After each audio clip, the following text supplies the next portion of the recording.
സമാധാനം ഞാൻ നിനക്ക് തന്നേച്ചു പോകുന്നു, എന്റെ സമാധാനം ഞാൻ നിനക്ക് തരുന്നു. ലോകം തരുന്നത് പോലെയല്ല ഞാൻ നിനക്ക് തരുന്നത്. പ്രാർത്ഥിക്കാൻ. സ്വർഗത്തിലെ അനുഗ്രഹത്താൽ ഞങ്ങൾ നിറയ്ക്കുകയും ആത്മീക ചൈതന്യത്തിന്റെ പൂർണ്ണതയിൽ ഞങ്ങളെ കരുതുകയും ചെയ്യുന്ന ദൈവമേ, അവിടുത്തെ ദൗത്യത്തിന്റെ പൂർണ്ണത സ്വന്തം പുത്രൻ നിർവഹിക്കപ്പെടുകയും അതിന്റെ തുടർച്ചയായി ലോകത്തിൽ സമാധാനം നൽകുന്ന ദൗത്യം ലോകജനതയെ അഥവാ ഞങ്ങളെ ഏൽപ്പിക്കുകയും ചെയ്തതിനായി നന്ദി. ആരാധനയുടെയും സേവനങ്ങളിലൂടെയും ജീവിതത്തിലൂടെയും ക്രിസ്തുനാഥന്റെ സമാധാനം മറ്റുള്ളവർക്ക് പറഞ്ഞു കൊടുക്കുന്ന ദൗത്യത്തിൽ അത്ഭുതകരമായ പങ്കാളികളായി തീരുവാൻ ഞങ്ങൾക്ക് പ്രാപ്തി നൽകുമാറാകുന്നത്. ഈ ആരാധനയിൽ നിന്നും അങ്ങയുടെ സാന്നിധ്യം ഞങ്ങൾ ആഗ്രഹിക്കുന്നു. അങ്ങയുടെ മുഖത്തെ കാണാനും അങ്ങയുടെ ഹിതം അറിയുവാനും അത്ഭുതകരമായ അത്ഭുത ശക്തി രുചിച്ചറിയുവാൻ ഞങ്ങൾക്ക് പ്രാപ്തി നൽകണമേ. ആരാധന അവസാനിക്കോടും കൂടെ ഇരിക്കുകയും ഈ പ്രഭാതത്തിൽ ദൈവസാന്നിധ്യം നൽകി ഞങ്ങളെ കരുതുകയും ചെയ്താലും സമാധാനത്തിന്റെ സന്ദേശമായി ഞങ്ങൾ അയക്കുന്ന അരുമനാഥന്റെ പൊന്നുകരങ്ങളിൽ പ്രാർത്ഥിക്കുമ്പോൾ പ്രാർത്ഥന കേൾക്കണമേ. ആമേൻ. ദൈവനാമ മഹത്വത്തിനും പുകഴ്ചയ്ക്കും സ്തുതിക്കുമായി ക്രിസ്തീയ ഗീതങ്ങളിൽ 17ാമത്തെ ഗീതം പാടാം. 17ാമത്തെ ഗീതം.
ആരാധനക്രമം 5-ാമത്തെ പുറം ലിത്താനികളിൽ 3-ാമത്തെ ഭാഗം.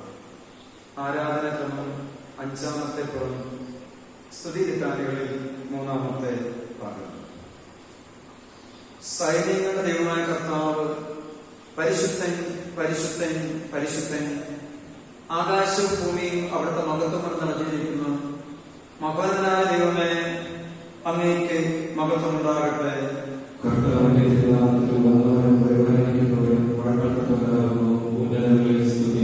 ദൈവമേ, അങ്ങ് പരിശുദ്ധനാകുന്നു. മരണമില്ലാത്ത ദൈവമേ, അങ്ങ് പരിശുദ്ധനാകുന്നു. ദൈവമേ, അങ്ങ് പരിശുദ്ധനാകുന്നു. മരണമില്ലാത്ത ദൈവമേ, അങ്ങ് പരിശുദ്ധനാകുന്നു. ദൈവമേ, അങ്ങ് പരിശുദ്ധനാകുന്നു. മരണമില്ലാത്ത ദൈവമേ, അങ്ങ് പരിശുദ്ധനാകുന്നു. ഞങ്ങളുടെ കർത്താവേ, ഞങ്ങളെ അനുഗ്രഹിക്കണമേ. ഞങ്ങളുടെ കർത്താവേ, ഞങ്ങളുടെ നമസ്കാരം ശുശ്രൂഷയും കൈക്കൊണ്ട് ഞങ്ങളെ അനുഗ്രഹിക്കണമേ. ശ്രേഷ്ഠാവേ, അങ്ങേക്ക് സ്തുതി.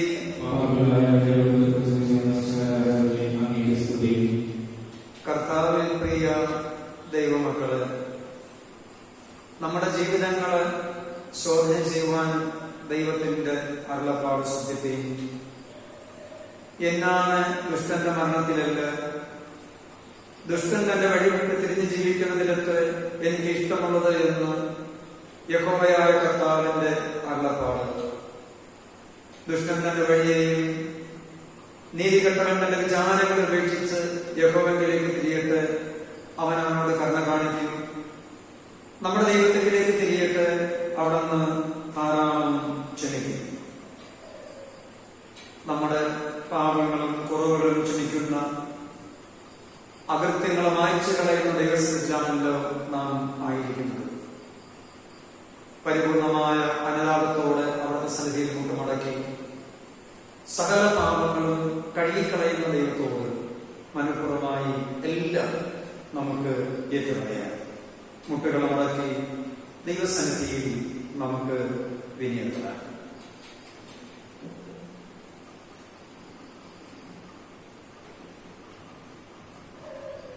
നമ്മുടെ കുറവുകളും പാപസ്വഭാവങ്ങളും ഒന്നൊന്നായി ഉണർന്ന് വാക്കുകൊണ്ടോ നോക്കുകൊണ്ടോ പ്രവൃത്തി കൊണ്ടോ പിടിച്ചുപോയ പിഴകൾ, ചിന്തിച്ചു പോയ പിഴകള് ദൈവമേ ക്ഷമിക്കണമേ എന്ന് നമുക്ക് ശാന്തമായി ദൈവത്തോട് അപേക്ഷിക്കാം. ദൈവത്തിന്റെ വലിയ കൃപയും കരുതലും കൊണ്ട് നടക്കുന്ന ക്ഷമിക്കുന്ന കർത്താവ് പരിപൂർണമായി നമ്മെ ശുദ്ധീകരിക്കും. അതുകൊണ്ട് നമ്മൾക്ക് ഒരു മനസ്സോട് അവിടുത്തെ പൊന്നുകരങ്ങളിൽ ഏൽപ്പിച്ച് എല്ലാ ബലഹീനതകളും വിട്ടുകളഞ്ഞ് വിമോചനത്തിനായി പ്രാർത്ഥിക്കാൻ.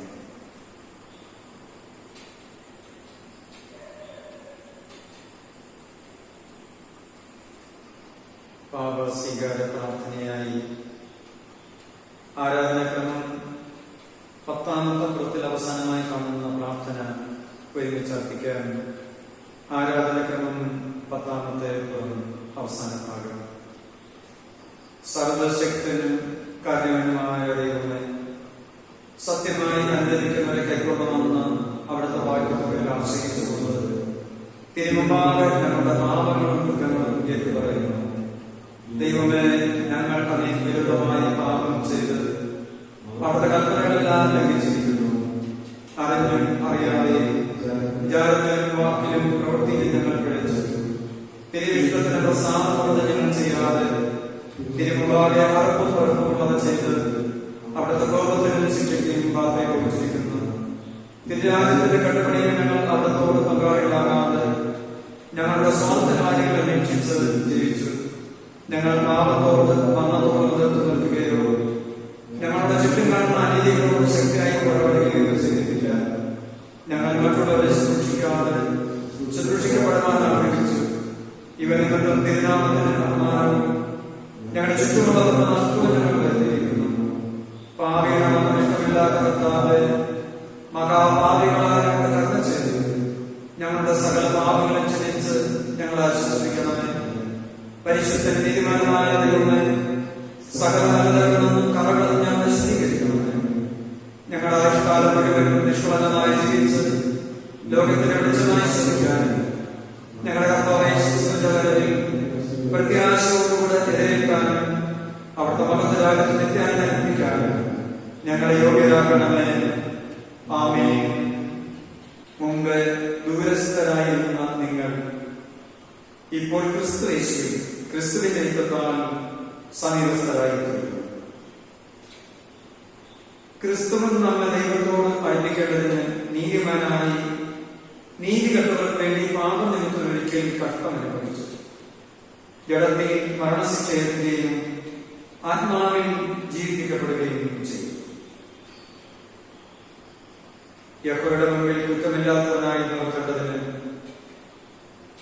അവിടെ ഇപ്പോൾ തന്നെ മരണത്താൽ നമ്മെ നിരപ്പിച്ചു. എന്റെ നിമിത്തം ഞാൻ തന്നെ നിന്റെ അതിക്രമങ്ങളെ മായ്ച്ചു കളയുന്നു, നിന്റെ പാപം ഇനി ഓർക്കുകയില്ല എന്ന രക്ഷകന്റെ അർത്ഥമാണ്. എത്ര അത്ഭുതമായി നമ്മെ യേശു സ്നേഹിച്ചു, എത്ര അതിശയമായി നമ്മുടെ കുറവുകളെ ക്ഷമിച്ചു. പാപത്തിൽ നിന്ന് നീക്കുപോക്ക് നൽകി ദൈവിക ചൈതന്യം നൽകി നടത്തിയ ദൈവത്തെ നമുക്ക് സ്തുതിക്കാം. സർവശക്തനും കാരുണ്യവാനായ കർത്താവ്, പാപമോചനവും മാപ്പും ജീവിതബന്ധമുള്ള അവസരവും പരിശുദ്ധാത്മാവിന്റെ കൃപയും നമുക്ക് നൽകട്ടെ. ആമേൻ. ദൈവത്തിന് നന്ദി പറയാം. നമ്മുടെ ജീവിതങ്ങളെ സ്തോത്രയാഗമായി സമർപ്പിക്കാം. ഒരാഴ്ച നമ്മെ അതിശയമായി നടത്തി, ഒരാഴ്ച നമ്മെ അത്ഭുതകരമായി നടത്തി, ദൈവിക ചൈതന്യം കൊണ്ടും ഇടപെടൽ കൊണ്ടും നിറച്ച് നമ്മെ സൂക്ഷിച്ച പരിപാലിച്ച അതിലുള്ള കൃപകളെ ഓർത്ത് സ്തോത്രം പറയാം. ആരാധനകളും 17ാമത്തെ പുറത്ത് കാണുന്ന സ്തോത്ര അപേക്ഷയുടെ പിന്നാലെ ഞങ്ങൾ അങ്ങേ കർത്താവെ ഞങ്ങൾ അങ്ങേ സ്തുതിക്കുന്നു എന്ന് പറയാം. കർത്താവെ ഞങ്ങൾ അങ്ങേ സ്തുതിക്കുന്നു. ആരാധനക്രമം 17ാമത്തെ പുറം. ഞങ്ങളുടെ പേരിൽ ഞങ്ങളുടെ ജനങ്ങളുടെ പേരിൽ അവിടുത്തെ കൃപയാൽ നൽകിയിട്ടുള്ള സകലദാനങ്ങൾക്ക് വേണ്ടി ഞങ്ങൾക്ക് തന്നിരിക്കുന്ന ജീവന് വേണ്ടിയും ഞങ്ങൾ ജീവിക്കുന്ന ഈ ലോകത്തിന് വേണ്ടിയും അവിടുത്തെ കൃപയാൽ ഞങ്ങൾ ഗ്രഹിച്ചിട്ടുള്ള സത്യത്തിനായും ഞങ്ങളുടെ ജീവിതത്തിൽ കാണുന്ന എല്ലാ നന്മയ്ക്കായും ദൈവമാകുന്ന കാര്യങ്ങളിലേക്ക് ഞങ്ങൾ വഴിനടത്തുന്ന വിശ്വാസത്തിനായും പ്രത്യാശയ്ക്കായും ദൈവം സൃഷ്ടിച്ചിരിക്കുന്ന മനോഹരമായ പ്രപഞ്ചം, പകൽ, രാത്രി, വേനൽ, മഴ, വിത, കൊയ്ത്ത്, സസ്യാദികൾ എന്നിവയ്ക്ക് വേണ്ടിയും സകല സന്തോഷങ്ങൾക്കായും ആശ്വാസങ്ങൾക്കായും കുടുംബസംബന്ധമായ അനുഗ്രഹങ്ങൾക്കായും സ്നേഹിതന്മാർക്കായും സാമൂഹിക ജീവിതത്തിലെ നിർമ്മല സന്തോഷം, സ്നേഹം, സഹതാപം എന്നിവയ്ക്കായി ഞങ്ങൾക്ക് തന്നിരിക്കുന്ന വിജയ മാർഗങ്ങൾ വിദ്യാഭ്യാസം, സാഹിത്യം, ശാസ്ത്രം, കല, സംസ്കാരം, ഈ വക നന്മകൾക്കായി സാമൂഹിക നീതിക്കും മർദ്ദിതരുടെ വിമോചനത്തിനും വേണ്ടി പോരാടുന്ന ഭരണാധിപന്മാർ, സാമൂഹിക പ്രവർത്തകർ, നിയമനിർമ്മാതാക്കൾ, ശാസ്ത്രജ്ഞന്മാർ തുടങ്ങിയവർക്കായി ദൈവം ദാനമായിരിക്കുന്ന കുഞ്ഞുങ്ങൾ, യുവതിവാക്കൾ, വിദ്യാർത്ഥികൾ എന്നിവർക്കായി അവരുടെ പുത്രനായ യേശുക്രിസ്തു നമുക്ക് നൽകിക്കൊടുക്കായും പരിശുദ്ധാത്മാവിന്റെ സഹവാസത്തിനായും സഭയിലെ വിവിധ ശുശ്രൂഷകൾക്കായും മറ്റൊരു അങ്ങയുടെ പുത്രനായ യേശുക്രിസ്തുവിനെ ഞങ്ങൾക്ക് നൽകിക്കൊടുക്കായും പരിശുദ്ധാത്മാവിന്റെ സഹവാസത്തിനായും സഭയിലെ വിവിധ ശുശ്രൂഷകൾക്കായും മറ്റുള്ളവരെ ശുശ്രൂഷിക്കുന്നതിലൂടെ ക്രിസ്തുവിന്റെ സ്നേഹം വെളിപ്പെടുത്തുവാൻ ലഭിച്ചിരിക്കുന്ന സന്ദർഭങ്ങൾക്കാണെങ്കിലും തുറന്നൊരുമിച്ച് സ്തോത്ര പ്രാർത്ഥനയിൽ സമർപ്പണത്തോടെ പങ്കെടുക്കാൻ കൃപയും സ്നേഹവും നൽകുന്ന ദൈവമേ, ഞങ്ങളിപ്പോൾ ഞങ്ങളുടെ ആദരങ്ങൾ കൊണ്ടല്ലേ ഞങ്ങളെ തന്നെ പ്രതിഷ്ഠിച്ച് ജീവിക്കുന്നതിനും ജീവിതത്താൽ അങ്ങേ സ്തുതിക്കുന്നതിനും ഞങ്ങൾക്ക് കൃപ ചെയ്യണമേ. ഞങ്ങളുടെ പാതയും ഞങ്ങളുടെ വീടുകളുമായ ഞങ്ങളുടെ വായുടെ വാക്കുകളും ഹൃദയത്തിലെ ധ്യാനവും തിരുമുമ്പാകെ പ്രസാദമായി മാറാകട്ടെ. ആമേൻ. സമാധാനത്തിന്റെ നാഥനായ പ്രഭുവേ, അവിടുത്തെ ശിഷ്യർക്ക് സമാധാനത്തിന്റെ സന്ദേശവാഹകരായി തീരുവാൻ ശക്തി പകർന്ന ആത്മാവിന്റെ ചൈതന്യം ഈ ആരാധനയിൽ ഞങ്ങളുടെ മേൽ പകരുമാറാകണം. ഞങ്ങളെ തന്നെ വിശുദ്ധീകരിക്കുവാനും ദൈവത്തെ കൽപ്പിക്കാനും അങ്ങ് ഞങ്ങളിലൂടെ കഴുകി ഞങ്ങളെ ശക്തീകരിച്ചതിന് സ്തോത്രം. ആത്മാവിന്റെ പരിവർത്തനത്തിൽ ഇനി ഞങ്ങൾ നയിക്കുകയും അവിടുത്തെ സമാധാനത്തിന്റെ വാഹകരായി തീരുവാൻ ശക്തി ഞങ്ങൾക്ക് നൽകുകയും ചെയ്യണമേ. പിതാവിന്റെയും പുത്രന്റെയും പരിശുദ്ധാത്മാവിന്റെ നാമത്തിൽ അപേക്ഷിക്കുന്നു. ആമേൻ.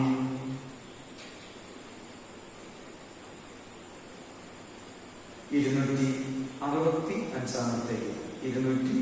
265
ഒരുമിച്ച് വായിക്കുക.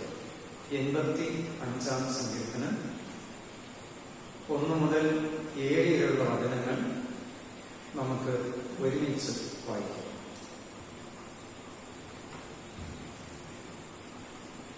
യഹോവേ, നീ നിന്റെ ദേശത്തെ കടാക്ഷിച്ചിരിക്കുന്നു, യാക്കോബിന്റെ പ്രവാസികളെ തിരിച്ചു വരുത്തിയിരിക്കുന്നു. നിന്റെ ജനത്തിന്റെ അകത്തെ നീ മോചിച്ചു, അവിടെ പാപമൊക്കെ നീ മൂടിക്കളഞ്ഞു. നിന്റെ ക്രോധം മുഴുവൻ നീ അടക്കിക്കളഞ്ഞു, നിന്റെ ഉഗ്രഹവും നീ വിടുതിരിക്കുന്നു.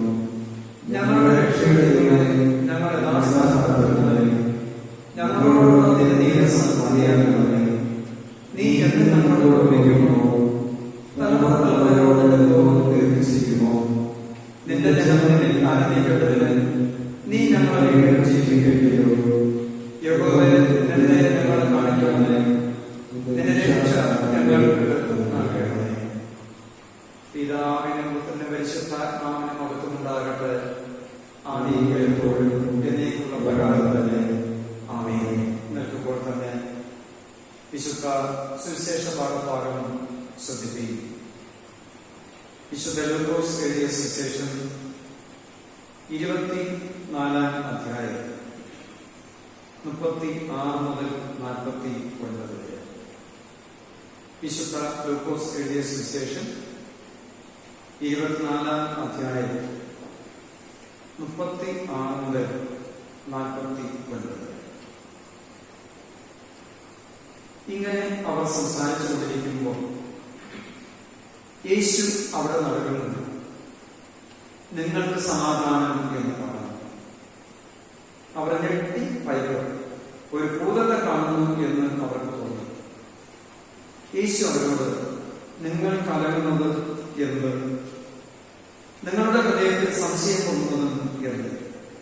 ഞാൻ തന്നെയാകുന്നു എന്ന് എന്റെ കൈയും കാലും നോക്കി അറിയും.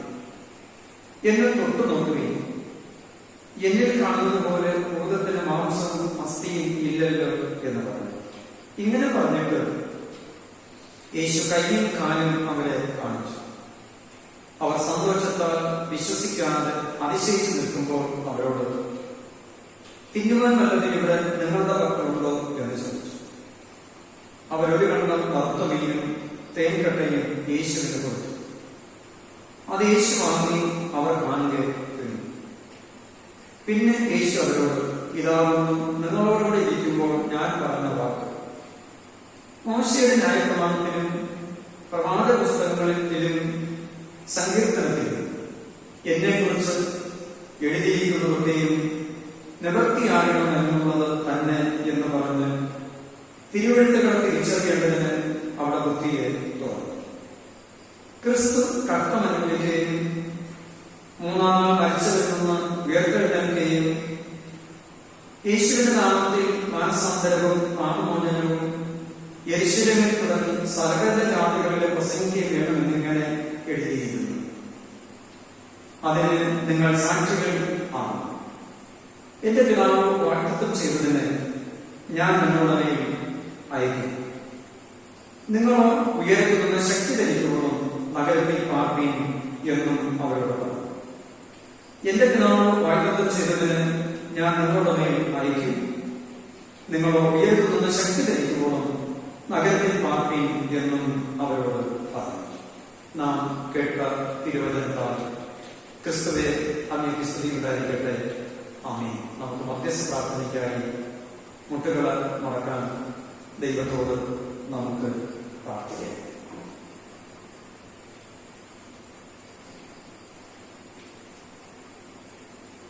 മനോഹരമായ ഈ പ്രഭാതത്തിൽ ദൈവത്തിന്റെ കരുതൽ ഇടപെടൽ നമ്മുടെ മേലുണ്ട് എന്ന് ബോധ്യപ്പെട്ടു. സമാധാന വാഹകരാക്കി അയച്ച ഗുരുനാഥൻ കൂടെയുണ്ട്. അവിടുത്തെ പരിമുഖത്തെ നോക്കണം. ലജ്ജിച്ചു പോകാവുന്ന നമ്മുടെ ജീവിതത്തെ ക്രമീകരിക്കേണ്ടതിന് ഒന്നുകൂടെ തിരുക്കരങ്ങളിൽ ഏൽപ്പിച്ചു കൊടുക്കുക. ഒരാഴ്ച നമ്മെ നടത്തിയ വിധങ്ങളെ ഓർക്കണം.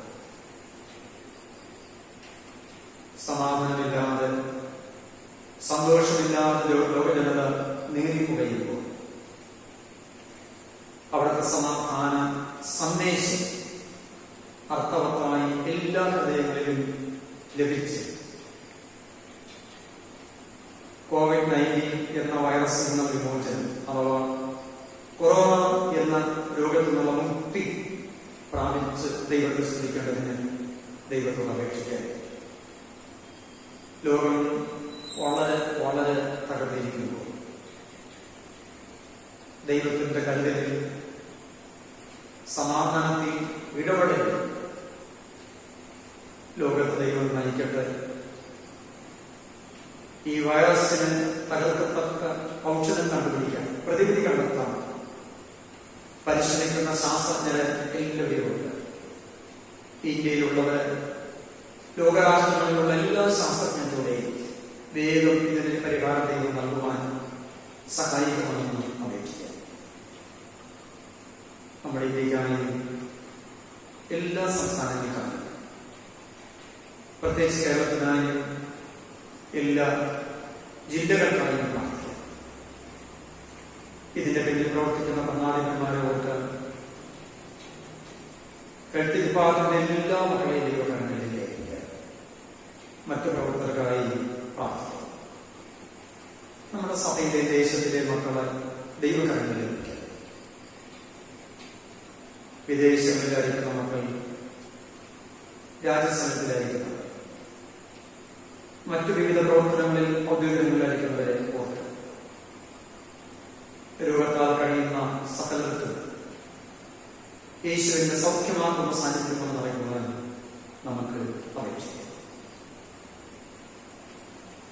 സമാധാനം നഷ്ടപ്പെട്ട്, സന്തോഷം നഷ്ടപ്പെട്ട്, വേദനയിൽ പെടുന്ന ജീവിതങ്ങൾക്ക് ആശ്വാസം പറ്റുവാൻ ദൈവമേ പ്രഭാതത്തിൽ കൃപയുണ്ടാകണമേ എന്ന് പ്രാർത്ഥിക്കും. എല്ലാ കാര്യങ്ങളെ കൊടുത്ത് ദൈവത്തോട് അപേക്ഷിക്കും.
ഓരോ ദിവസവും കരമടിച്ച് നടത്തുകയും ഓരോ നിമിഷവും അവരുടെ ദൃഷ്ടിയിൽ ഞങ്ങളെ സുരക്ഷിതമായി സൂക്ഷിക്കുകയും ചെയ്യുന്ന ഞങ്ങളുടെ നല്ലവനാകുന്ന ദൈവമേ, മനോഹരമാകുന്ന ഈ വിശുദ്ധ ദിവസത്തെ പ്രാർത്ഥനയുടെ കണ്ട്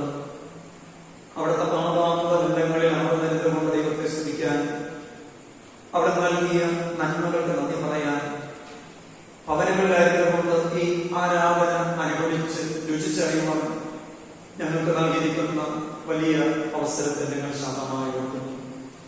ഒരാഴ്ചയുള്ള ജീവിതത്തെ അഥവാ ഈ നിമിഷം വരെയുള്ള ജീവിതത്തെ അങ്ങ് കരുതിയല്ലോ. എണ്ണമറ്റ വേദനകളും അസമാധാനത്തിന്റെ അനുഭവങ്ങളും ദൗത്യ നിർവഹണത്തിന്റെ വീഴ്ചകളും കൊണ്ട് ഞങ്ങൾ പലപ്പോഴും നിരാശപ്പെടേണ്ടി വന്നു എങ്കിലും അവിടുത്തെ സമാധാനത്തെ അനുനിമിഷവും ഞങ്ങളിൽ പൂർണ്ണമായി നൽകി അവിടുത്തെ ശക്തി കൊണ്ട് ഞങ്ങൾ നിറച്ച് അപ്പച്ചൻ പരിപാലിച്ചുകൊണ്ടിരിക്കുന്നതിനായി സ്തോത്രം സ്തോത്രം സ്തോത്രമപ്പ സ്തോത്രം ചെയ്യുന്നു വാഴ്ത്തുന്നു. സ്വർഗസ്ഥപിതാവേ, ലോകജനത നേരിടുന്ന രോഗഭീതിയെ അവിടുന്ന് കാണണമേ അപ്പ. കണ്ണീരോടെ പ്രാർത്ഥിക്കുന്ന ഒരു ജനതയുണ്ടല്ലോ, വേദനയോടെ പരിശ്രമിക്കുന്ന ഒരു സമൂഹമുണ്ടല്ലോ, അതിനുവേണ്ടി അധ്വാനിക്കുന്ന പരിഹാരത്തിന് വേണ്ടി പ്രയത്നിക്കുന്ന ഉദ്യോഗസ്ഥരുണ്ടല്ലോ, കർത്താവെ സാമൂഹ്യ പ്രവർത്തകരും സംഘടനകളും ഉണ്ടല്ലോ കർത്താവെ. എല്ലാവരുടെയും പ്രയത്നവും പ്രാർത്ഥനയും അധ്വാനവും ദൈവവും കാണണമേ. ഇതിനൊരു പരിഹാരത്തെ സ്വർഗത്തിലെ ദൈവം നൽകി അനുഗ്രഹിക്കുമാറാകണമെന്ന് ഏറ്റവും വലിയതോടെ പ്രാർത്ഥിക്കുന്നു.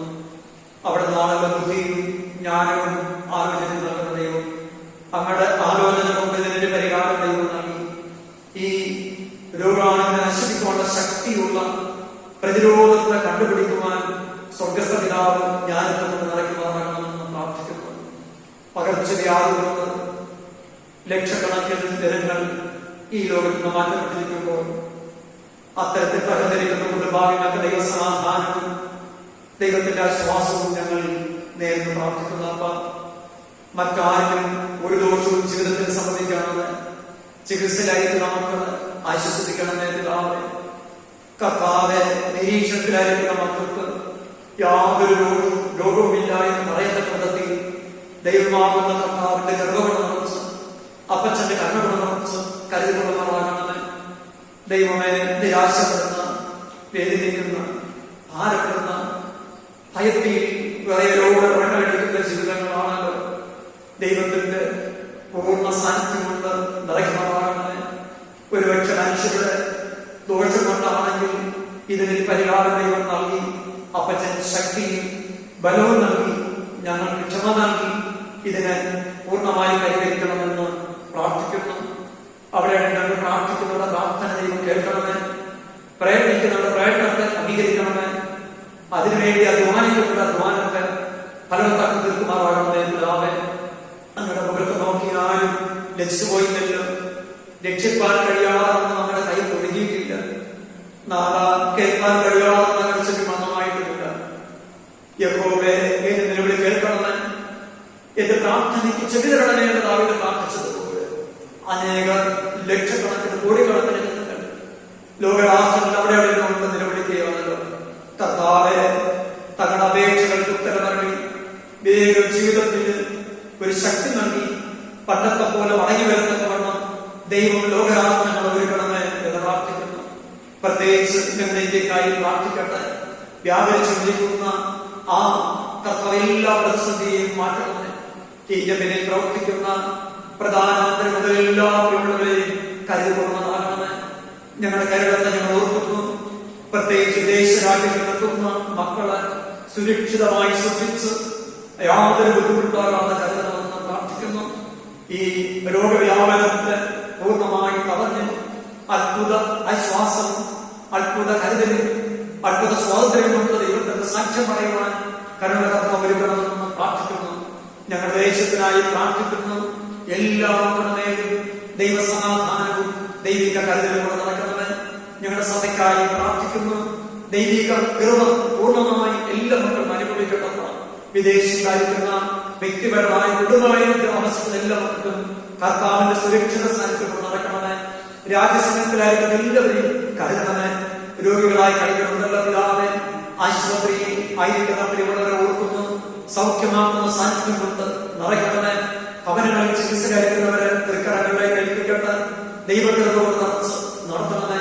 ദാരിദ്ര്യം അനുഭവിക്കുന്ന, ബുദ്ധിമുട്ടിൽ കഴിയുന്ന, സാമ്പത്തിക ക്ലേശം അനുഭവിക്കുന്ന, കടത്തിന്റെ ഭയങ്കരമായ ഭാരങ്ങൾ വിലപിക്കുന്ന ജീവിതങ്ങളിൽ ദൈവ സാന്നിധ്യം നൽകി ഇതിനൊരു പരിഹാരം നൽകി ദൈവം അവരെ കരുതിക്കൊള്ളുമാറാകണമെന്ന് പ്രാർത്ഥിക്കുന്നു. കർത്താവിന്റെ കമ്മിറ്റികൾക്കായി പ്രാർത്ഥിക്കട്ടെ. സംഘടനകളെ ഓർക്കുന്നു. ആത്മഹത്യകളെ ഓർക്കട്ടെ, പോയതായി പ്രാർത്ഥിക്കുന്നു. കപ്പാസിറ്റി മകനെ ഓർക്കട്ടെ, ഞങ്ങളുടെ മഹാടയെ ഓർക്കുന്നു. അഭിമന വിഷത്തിൽ മനസ്സിനെ ആരോഗ്യമാരെ ഓർക്കുന്നു.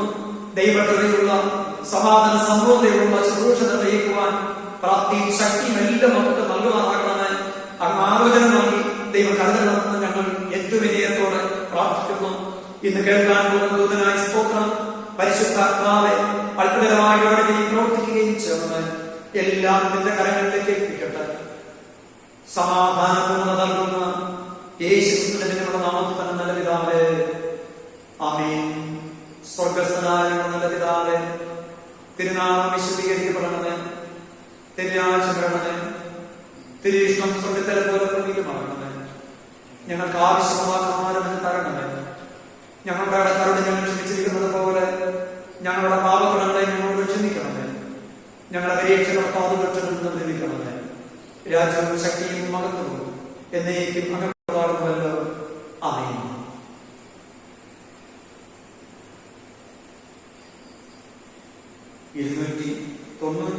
ാമത്തെ പാട്ടിന്റെ ചില സമയം മാത്രം 295 ഗീതം.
വചനത്തിന്റെ സാരം ഞങ്ങൾക്ക് നൽകി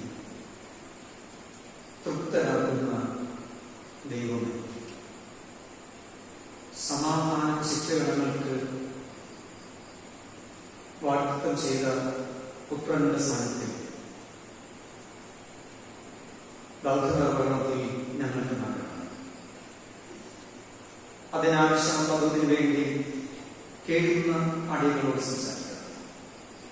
അടിയെയും ആയിരിക്കുന്ന എല്ലാ മക്കളെയും കേൾവിക്കാരെയും ആത്മാവിന്റെ നവമയിൽ കരുതിക്കൊള്ളുക. പിതാവ് പരിശുദ്ധാത്മാവാം ധന്യനാമത്തിൽ തന്നെ. ആമേൻ. ധന്യത നിറഞ്ഞ ഈ പ്രഭാതത്തിനായി ദൈവത്തിന് സ്തോത്രം. ഒരുമിച്ച് ഭവനത്തിലായിരുന്നുകൊണ്ട് ആലയത്തിലായിരുന്നുകൊണ്ട് ആരാധിക്കാൻ നമുക്ക് നൽകിയ അവസരത്തിന് ദൈവത്തിന് സ്തോത്രമായിട്ട് ആയിരിക്കുന്ന എല്ലാവർക്കും ശബ്ദം ശ്രദ്ധിക്കുന്ന സകല ദൈവമക്കൾ യേശുക്രിസ്തുവിന്റെ സമാധാനത്തെ ഞാൻ നേരുകയും ദൈവകൃപ ആശംസിക്കുകയും ചെയ്യും. ക്രിസ്തുവിന്റെ സമാധാനം പങ്കുവയ്ക്കുന്ന ദൗത്യം എന്നാണല്ലോ ഇന്നത്തെ ചിന്ത.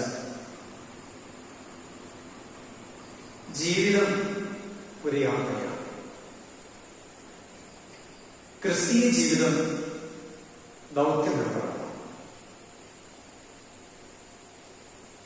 ദൈവത്തിന്റെ പദ്ധതി സ്വപുത്രനിലൂടെ നിർവഹിക്കപ്പെട്ട ദൗത്യം ഇന്ന് പൂർത്തീകരിക്കപ്പെടേണ്ടത് സഭയിലൂടെയാണ് എന്നത് നാം ഓർക്കുക. ദൗത്യം അഥവാ മിഷൻ എന്ന വാക്കിന് ഒരു വ്യക്തിക്കോ ഒരു കൂട്ടം ആളുകൾക്കോ നൽകപ്പെടുന്ന പ്രധാനപ്പെട്ട ഉത്തരവാദിത്വം എന്നാണ് നിർവചനം. ഇത് ദൈവത്തിന്റെ ലോകത്തിൽ ദൈവം അയച്ച വചനത്തിന്റെ ജഡവൽക്കരണം. ലാറ്റിൻ പദമായ മിസിയോ എന്ന പദത്തിൽ നിന്നാണ് ഫ്രഞ്ച് പദമായ മിഷൻ എന്ന വാക്ക് രൂപപ്പെടുന്നത്. അതിന്റെ പിന്നിൽ ഇങ്ങനെ ചിന്തിക്കാം: പട്ടാള സേവനത്തിന് നൽകപ്പെടുന്ന ഉത്തരവാദിത്വമാണ് അഥവാ ഉത്തരവാദിത്വ നിർവഹണമാണ് ഈ പദം കൊണ്ട് അർത്ഥമാക്കിയിരുന്നത്. യേശുക്രിസ്തുവിന്റെ സ്വർഗാരോഹണവുമായി ബന്ധപ്പെടുത്തിയാണ് ഈ നിയോഗം നൽകുക. വിശുദ്ധ ലൂക്കോസ് സുവിശേഷം അനുസരിച്ച് സ്വർഗാരോഹണത്തിന് തൊട്ടു മുമ്പ് ശിക്ഷയുടെ നടുവിൽ പ്രത്യക്ഷപ്പെട്ട് ശിക്ഷയ്ക്ക് നൽകുന്ന ദൗത്യത്തെയാണ് ഇവിടെ വിവേചിക്കുക. നമുക്കറിയാം, ആധുനിക ലോകം പ്രശ്ന സങ്കീർണം ഇന്നും വല്ലാതെ വേർപൂട്ടിയിരിക്കുന്നു.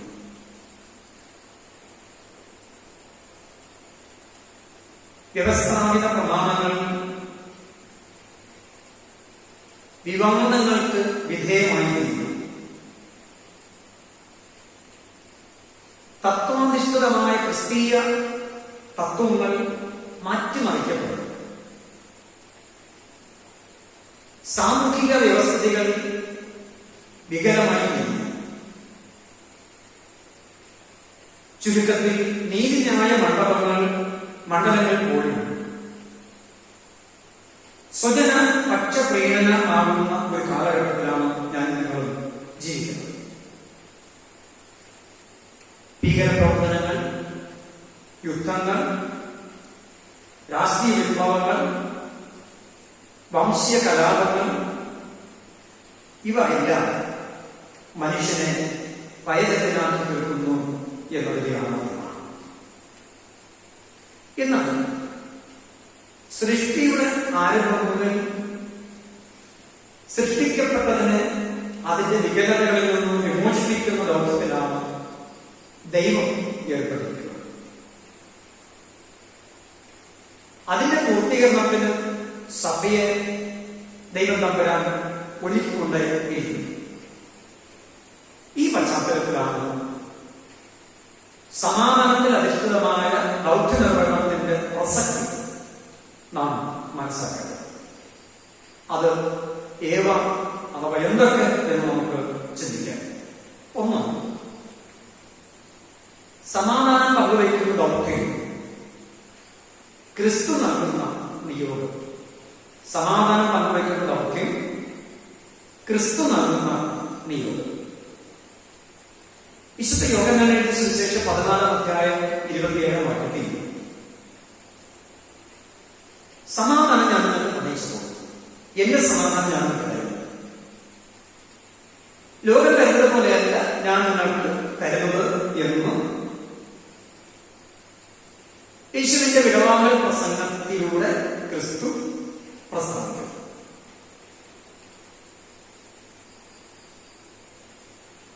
ക്രൂശീകരണത്തോടുകൂടെ തന്റെ ശിക്ഷകടങ്ങൾ ചിന്തിച്ചത് ഉടഞ്ഞ പാത്രം പോലെയോ നുറുങ്ങിയ പാത്രം പോലെയോ തകർക്കപ്പെട്ട പാത്രം പോലെയോ ശിക്ഷയുടെ ജീവിതം തീർന്നു. ഈ അവസ്ഥ മനസ്സിലാക്കിയ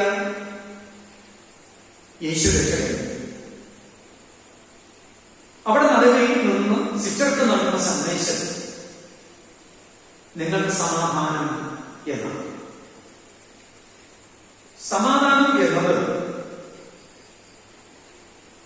പ്രശ്നരഹിതമായ വെല്ലുവിളികളില്ലാത്ത മനസ്സിന് പിരിമുറുക്കം നൽകാത്ത ഒരവസ്ഥയല്ല. പ്രത്യുത തിന്മയുടെ ഘടകങ്ങളെ തകർത്ത് നന്മയെ പ്രാവർത്തികമാക്കാനുള്ള തൽപരതയും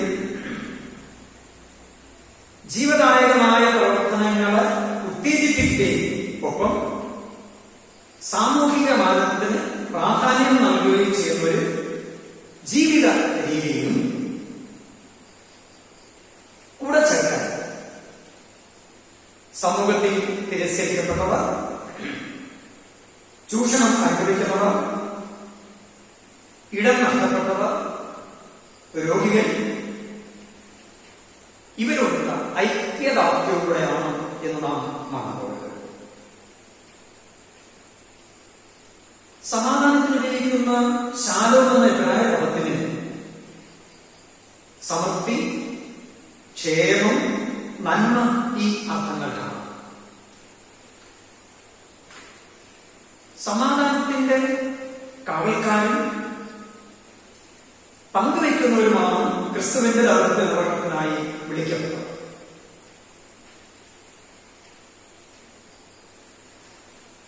അഭിവാദനത്തിനും വിടവാങ്ങലിനും ഗ്രീക്കുകാരും റോമക്കാരും എബ്രായരും വ്യത്യസ്ത പദങ്ങളാണ് ഉപയോഗിച്ചുകൊണ്ടിരുന്നത്. ഗ്രീക്കുകാർ ഒരാളെ കാണുമ്പോൾ അല്ലെ അഭിവാദനത്തിന് വേണ്ടി സന്തോഷമായിരിക്കട്ടെ അഥവാ സന്തോഷമായിരിക്കാം എന്ന് പറയും. റോമക്കാർ തമ്മിൽ കാണുമ്പോൾ ധൈര്യമായിരിക്കാം എന്ന് ആശംസിക്കും. എന്നാൽ എബ്രായർ തമ്മിൽ കാണുമ്പോൾ സമാധാനമായിരിക്കുക എന്ന് ആശംസിക്കും. അപ്പൊ ഗ്രീക്കുകാർ സന്തോഷമായിരിക്കുക എന്നും റോമക്കാർ ധൈര്യമായിരിക്കുക എന്നും എബ്രായർ സമാധാനമായിരിക്കുക എന്നും ആശംസിക്കും. ഇവിടെ യേശു ഉപയോഗിച്ചിരിക്കുന്ന ശൈലി എബ്രായ ശൈലിയാണ്. നിങ്ങൾക്ക് സമാധാനം അഥവാ സമാധാനമായിരിക്കുക. നുറുങ്ങി ഉടഞ്ഞ ജീവിത അനുഭവത്തിൽ അസമാധാനം കൊണ്ട് വെന്നുനിന്ന് ശാന്തമായ യേശു പുഞ്ചിരിച്ച മുഖത്തോട് പ്രസന്നതയോടെ അവരുടെ പറയുന്നു, നിങ്ങൾക്ക് സമാധാനം അഥവാ സമാധാനമായിരിക്കാം. യേശു ശിഷ്യരെ ഗ്രാമങ്ങളിലേക്ക് പറഞ്ഞയച്ചപ്പോൾ വിശുദ്ധ ലൂക്കോസ് 10-ാം അധ്യായം 12-ാം വാക്യം 70 പേരെ നിയോഗിക്കും. ഈരണ്ടീരാളുണ്ടായി പറഞ്ഞത് അവരോട് ഉപദേശിക്കുന്നത്, നിങ്ങൾ ഏതെങ്കിലും വീട്ടിൽ ചെന്നാൽ ആ വീട്ടിൽ സമാധാനം എന്നാദ്യം പറയും.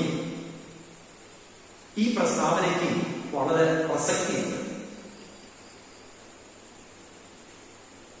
നമുക്കറിയാം, ഒരു അപരിചിതൻ നമ്മുടെ വീട്ടിൽ കയറി വന്നാൽ, പ്രതീക്ഷിക്കാതെ കയറി വന്നാൽ നമ്മൾ സന്തോഷിക്കുമോ ഭയക്കുമോ? നമുക്ക് വളരെ ഭയം ഉണ്ടാകും. ഒരു പരിചയമില്ലാത്ത വ്യക്തി പ്രതീക്ഷിക്കാത്ത സമയത്ത് നമ്മുടെ ഭവനം എടുക്കും, അല്ല നമ്മുടെ മുന്നിലെത്തിയാൽ നമ്മളെ ഭയചകിതരായി. അതുകൊണ്ട് യേശു ആ വീട്ടിൽ എത്തിയുടൻ ആ വീട്ടിന് സമാധാനമെന്ന് ആശംസിക്കുമ്പോൾ അവർക്കറിയാം ഇതൊരു എബ്രായനാണ് എന്ന്. പ്രത്യേകിച്ച് എബ്രായരെ സംബന്ധിച്ച് ദൈവിക ഭയത്തിൽ ഊന്നൽ നൽകുന്നവരാണെന്ന ധാരണ ഉണ്ടായി. അതുകൊണ്ട് പ്രതീക്ഷിക്കാതെ ഒരാൾ തമ്മിൽ കാണുമ്പോൾ നിങ്ങൾക്ക് സമാധാനം എന്ന് പറഞ്ഞാൽ അവർക്ക് അതിൽ ഭയമൊന്നും ഉണ്ടാകാറില്ല. നമ്മൾ ശ്രദ്ധിക്കണമെന്ന് പറയുമ്പോൾ ഇന്നത്തെ കാലഘട്ടത്തിൽ സമാധാനത്തിന് വളരെ പ്രസക്തിയുണ്ട്. പ്രത്യേകിച്ച് കൊറോണ എന്ന രോഗകാരണമായ COVID-19 എന്ന വൈറസ് ലോകരാഷ്ട്രങ്ങളിൽ സമാധാനം നഷ്ടപ്പെട്ട്, സുരക്ഷിതത്വം നഷ്ടപ്പെട്ട്, അതിനുവേണ്ടി സമാധാനത്തിന് വേണ്ടി, സുരക്ഷിതത്വത്തിന് വേണ്ടി വിറങ്ങരുത്. എന്നാൽ യേശുവിന്റെ ദൗത്യം സമാധാനം ഉണ്ടാക്കുക എന്നതാണ്. ആ ദൗത്യം നമ്മെ അഥവാ സഭയെ ഏൽപ്പിച്ചിട്ടുണ്ട്. നാം ആ ദൗത്യം നിർവഹിക്കുവാൻ ബാധ്യസ്ഥരാണ്. രണ്ടാമത്, സമാധാനം പങ്കുവയ്ക്കുന്ന ദൗത്യത്തിൽ ക്രിസ്തു നൽകുന്ന ശക്തി സമാധാനം പങ്കുവയ്ക്കുന്ന ദൗത്യത്തിൽ ക്രിസ്തു നൽകുന്ന ശക്തി.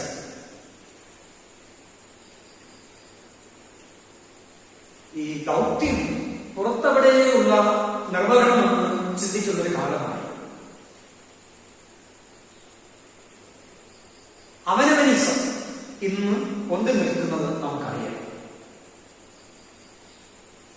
എനിക്ക് അഥവാ ഞാൻ എന്നതിൽ കവിഞ്ഞ് ഇത്ര വേദന അനുഭവിച്ചിട്ട് ഭയമുണ്ടായിട്ട് ആളുകൾക്ക് ആണ് ചിന്തിക്കാൻ ഞാൻ ഇവിടെ കഴിയുന്നില്ല. എന്നാൽ യേശു പറയുന്നു, ദൗത്യം സഭയുടെ നിരന്തരമായ ആയിത്തീരൽ. എന്താണത്? ക്രിസ്തു നൽകുന്ന ശക്തിയിൽ ആയിത്തീർന്ന് വ്യക്തിത്വങ്ങളെ കൈപ്പിടിപ്പിച്ച് മറ്റുള്ളവർക്ക് സമാധാനം പറഞ്ഞു കൊടുക്കുക. ഇത് നമ്മൾ ഒരിക്കലും മറക്കരുത്.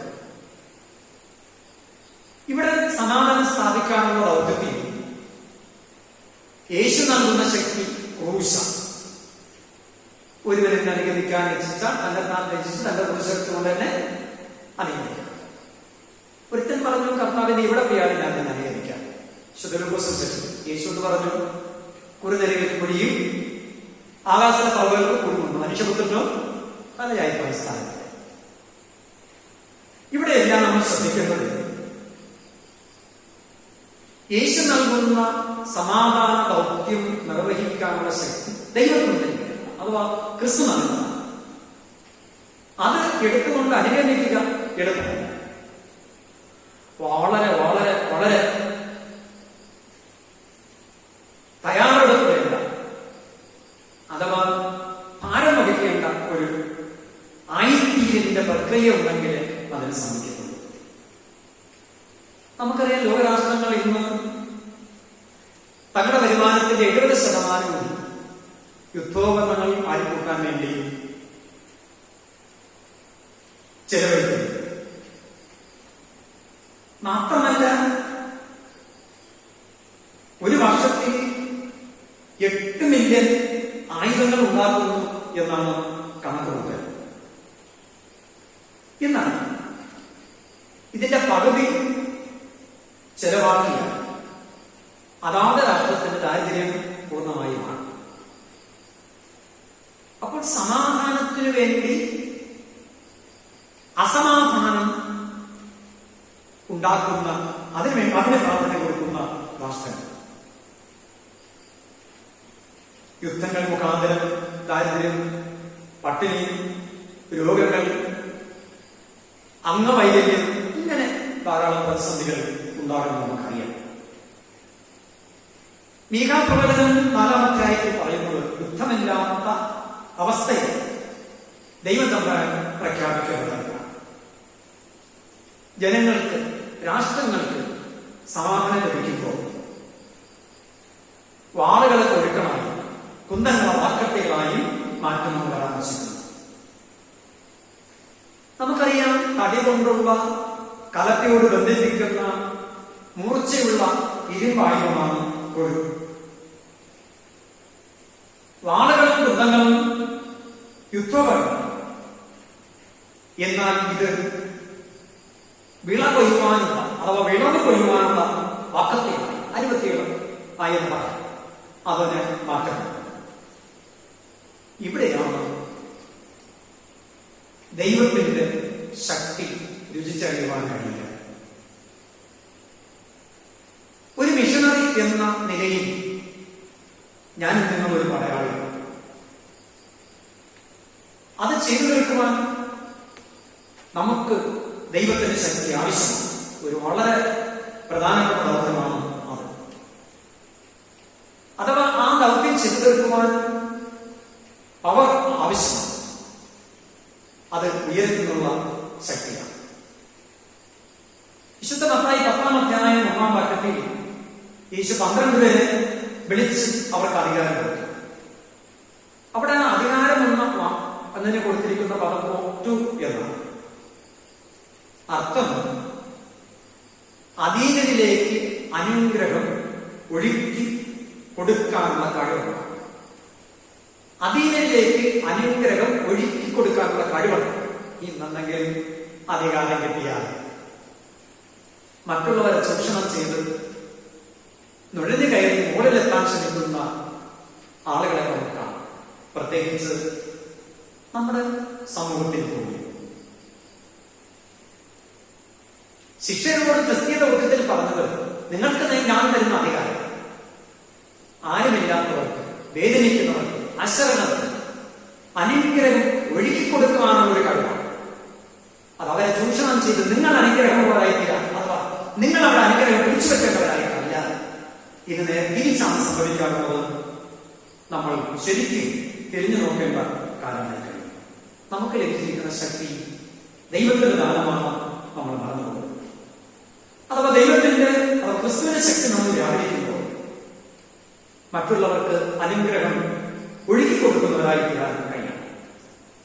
അഥവാ സമാധാനത്തിന്റെ ചാലകങ്ങളാക്കി തീർക്കാൻ കഴിയണം. മൂന്നാമതും അവസാനവും ദൈവം പങ്കുവെക്കുന്ന ദൗത്യത്തിൽ ക്രിസ്തുവിന്റെ സാന്നിധ്യം. ദൈവം അഥവാ സമാധാനം പങ്കുവെക്കുന്ന ദൗത്യത്തിൽ ക്രിസ്തുവിന്റെ സാന്നിധ്യം. ഇസ്രായേലിന്റെ ചരിത്രത്തിൽ പ്രസൻസ് ആകുമ്പോൾ അഥവാ ദൈവത്തിന്റെ സാന്നിധ്യം എന്നതിന് വളരെ പ്രാധാന്യമുണ്ട്. ഇതിനെ ശേഖേന എന്ന പേരിൽ അറിയപ്പെടുന്നു. പകലിൽ മേഘസ്തംഭവും രാത്രി അഗ്നിസ്തംഭവും. ഇതുകൊണ്ട് തന്റെ മക്കളെ മരുഭൂമി യാത്രയിൽ നടത്തിയ സാന്നിധ്യം ഒരിക്കലും നമുക്ക് മറക്കാൻ കഴിയുന്ന ഒന്നല്ല. നമ്മുടെ പ്രതിസന്ധി നിറഞ്ഞ ജീവിത സാഹചര്യങ്ങളിൽ നമുക്ക് യേശു നൽകുന്ന സാന്നിധ്യമാണ് ഇന്ന് ലഭിച്ചിരിക്കുന്ന സന്തോഷവും അനുഗ്രഹവും സമാധാനവും എന്നത് നാം എപ്പോഴും ഓർക്കണം. മോശയ്ക്ക് അറിയാം, നമുക്കറിയാം, മോശയ്ക്ക് ദൈവം നൽകുന്ന വാഴ്ത്തമാണ്, ഞാൻ നിന്നോടുകൂടി ഇരിക്കും. ഇത് നമ്മോട് പറയുന്ന വാഗ്ദത്തമാണ്. നമ്മൾ വിചാരിക്കും ചിലപ്പോൾ ഞാൻ മാത്രമാണ് എന്ന്. അല്ല, ദൈവം നമ്മോട് കൂടെ ഉണ്ട്. അവിടുത്തെ സാന്നിധ്യം എല്ലായ്പ്പോഴും നമുക്ക് കാണാൻ, അനുഭവിക്കാൻ, തിരിച്ചറിയുവാൻ കഴിയണം എന്നാണ്. ദൗത്യ നിർവഹണത്തിൽ എല്ലാ നാളിലും മോശയോട് ചെയ്യുന്നത് പോലെ യേശുവിന്റെ ശിഷ്യരോടുകൂടി വിശുദ്ധ മത്തായി 28-ാം അധ്യായം 20-ാം വാക്യത്തിൽ, ഞാൻ ലോകാവസാനത്തോളം എല്ലാ നാളും നിങ്ങളോട് ഉണ്ട് എന്നാണ് യേശു പറഞ്ഞത്. സങ്കീർത്തനം എന്ന് പറയുമ്പോൾ അവങ്കിലേക്ക് നോക്കിയവർ പ്രകാശരായി, അവിടെ മുഖം ലഭിച്ചു പോയില്ല. അപ്പൊ ഇതൊക്കെ നമ്മൾ ശ്രദ്ധിക്കുമ്പോൾ ഇന്നയോളം നടത്തിയ, ഇനി നടത്തുവാൻ കഴിയുന്ന, അന്നൊന്നും നടത്തുവാൻ ശക്തിയുള്ള യേശുവിന്റെ സാന്നിധ്യം നമ്മുടെ കൂടെയുണ്ട് എന്ന് നമ്മൾ മറന്നുപോകരുത്. സമാധാന സന്ദേശ ദൗത്യത്തിൽ ജീവിതം തകർന്നു മുറിവേറ്റും ഒരു ഉടഞ്ഞ പാത്രം പോലെ എന്ന് തോന്നിയാൽ അതിനപ്പുറത്ത് കൂടിയിരിക്കുന്ന ദൈവസാന്നിധ്യമുണ്ടെന്ന് ഓർക്കുമ്പോൾ എത്ര നല്ലവൻ യേശുനായകൻ ഏത് നേരത്തും നടത്തിയിരുന്നവനെന്ന് പാടുന്നത് പോലെ സ്തോത്രഗാനം പാടാൻ നമുക്ക് കഴിയും, അഥവാ കഴിയാം. വിവിധ കാരണങ്ങളാൽ അസ്വസ്ഥരാകുന്ന ദരിദ്രനും സാധുക്കളുമായ എല്ലാ ജനങ്ങൾക്കും നമ്മുടെ ശുശ്രൂഷ അഥവാ സമാധാന സന്ദേശം എത്തപ്പെടുമ്പോൾ മാത്രമേ ദൈവം അഥവാ യേശു നമ്മെ ഏൽപ്പിച്ച ദൗത്യം അതിന്റെ പൂർണ്ണതയിൽ എത്തിച്ചേരുന്നത്.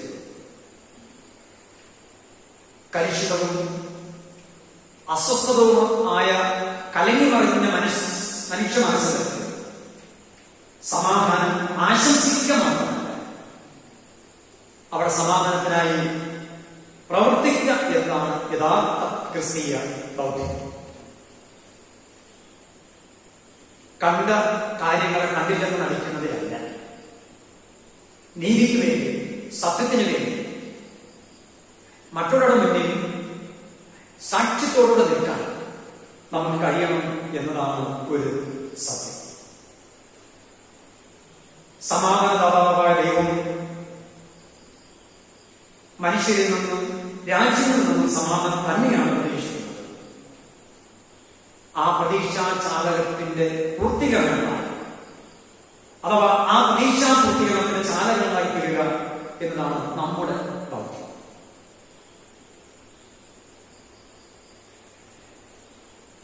ദൈവിക ദൗത്യം പൂർണ്ണമാകുന്നത് മനുഷ്യ പ്രയത്നമല്ല. മനുഷ്യന്റെ ഇച്ഛാശക്തി മാനുഷിക ബുദ്ധിയിലൂടെ, അഥവാ ദൈവത്തിന്റെ ഇച്ഛാശക്തി മാനുഷിക ബുദ്ധിയിലൂടെ സാമൂഹിക സാംസ്കാരിക തലങ്ങളിൽ ദൃശ്യമാകുമ്പോൾ ദൗത്യ നിർവഹണം പൂർണ്ണമാകും. കർത്താവിന്റെ സമാധാന സന്ദേശകരാകാത്ത ഇതുപോലെ ലക്ഷ്യം തെറ്റിപ്പായുന്ന അസ്ത്രങ്ങൾ, ഫലമില്ലാത്ത കൊഴുത്തു കഴിച്ചു നിൽക്കുന്ന അത്യവൃക്ഷങ്ങൾ, വെളിച്ചം നൽകാൻ കഴിയാതെ പുകയുന്ന മെഴുകുതിരി, മഴയില്ലാത്ത മേഘം, വെള്ളമില്ലാത്ത വരണ്ട കിണറുകൾ. വെള്ളമുണ്ടെന്ന് തോന്നുന്നു, മഴയുണ്ടെന്ന് തോന്നിക്കും, വെളിച്ചമുണ്ടെന്ന് തോന്നിക്കും, ഫലമുണ്ടെന്ന് തോന്നിക്കും, ലക്ഷ്യത്തിലേക്ക് തോന്നും, പക്ഷെ എല്ലാം ശൂന്യമാണ്. അതുകൊണ്ട് നമ്മുടെ ശരീരത്തിൽ ശ്വാസം നിലനിർത്തും, നമുക്ക് ചലിക്കാൻ കഴിയുന്നിടത്ത്, നമുക്ക് സംസാരിക്കാനാവുന്നിടത്ത്, നമുക്ക് പ്രവർത്തിക്കാൻ ശക്തി ലഭിക്കുന്നത് പൂർണ്ണ വിശുദ്ധിയോടെ അന്ത്യശ്വാസങ്ങളെ സമാധാന ദൗത്യപാതകളായിരിക്കാം. ദൈവത്തിന്റെ ശക്തിയാണ്, അതിനുള്ള കൃപ നൽകി നടത്തുമാറാകട്ടെ. ആമേൻ. നമുക്ക് എഴുന്നേറ്റ് നിന്ന് പ്രാർത്ഥിക്കാം.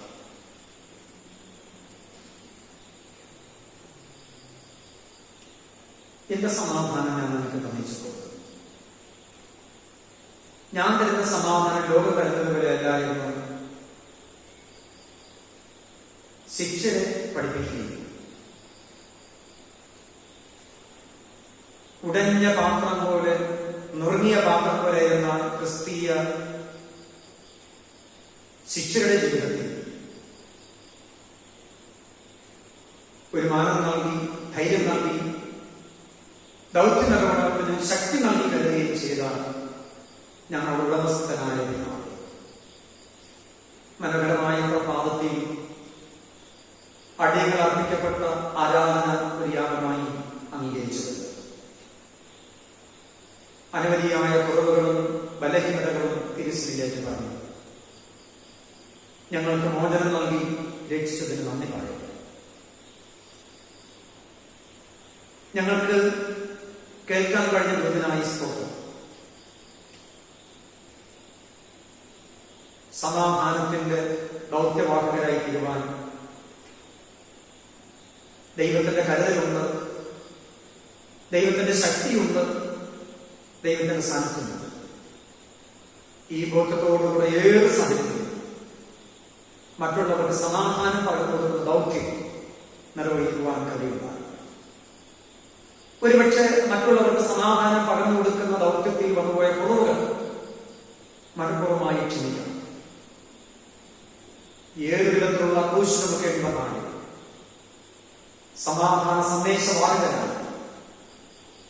മാതൃയോട് ജീവിക്കുവാൻ ദേശത്തെയും സഭയെയും സഹായിക്കും. സമാധാനത്തോടെ പറഞ്ഞയച്ചാലും വരുന്ന വിശുദ്ധ ദിവസം വരെ നിന്റെ കരങ്ങളിലേക്ക് ഞങ്ങളെല്ലാവരും ഏൽപ്പിക്കുക. ആരാധിച്ച മഹത്വപ്പെടുത്തുവോളം തീർന്നില്ല, തിരുനാമം മഹത്വപ്പെടുക.